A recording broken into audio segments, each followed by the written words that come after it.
देखो, धर्मशास्त्र की दृष्टि से शौच जाते समय मस्तक पर वस्त्र अवश्य बांधना चाहिए,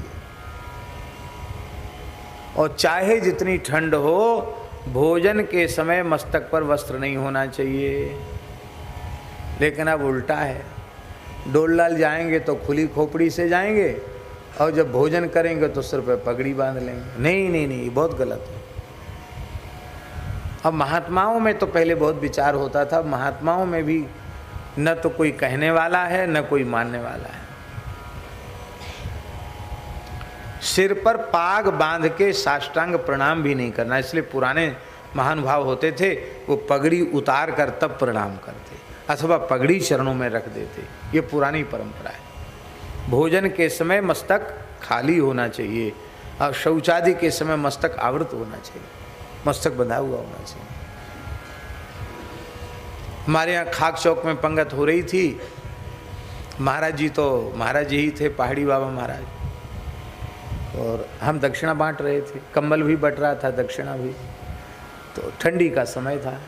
महाराज बोले, महात्माओं पगड़ी बांध बांध के पंगत में बैठे हो, डोललाल के समय बांधी जाती है पगड़ी, उतारो, खाली सिर करो, खाली सिर करो, खाली मस्तक करो। अब कोई सुने नहीं।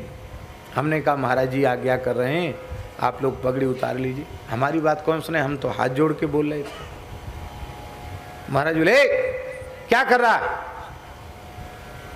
सुनता नहीं है, सब पगड़ी बांध बांध के बैठे हैं। महाराज जी मेरी प्रार्थना तो सुन नहीं रहे।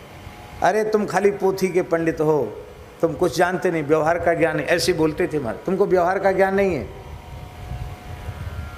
घोषणा कर दो कि जिसके सिर पे पगड़ी होगी उसको न दक्षिणा मिलेगी न कंबल मिलेगा। बोलो भक्तवत्सल भगवान की।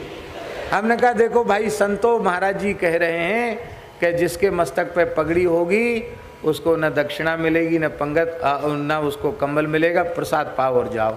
इतना सुनते ही सबके मस्तक से पगड़ी उतर गई।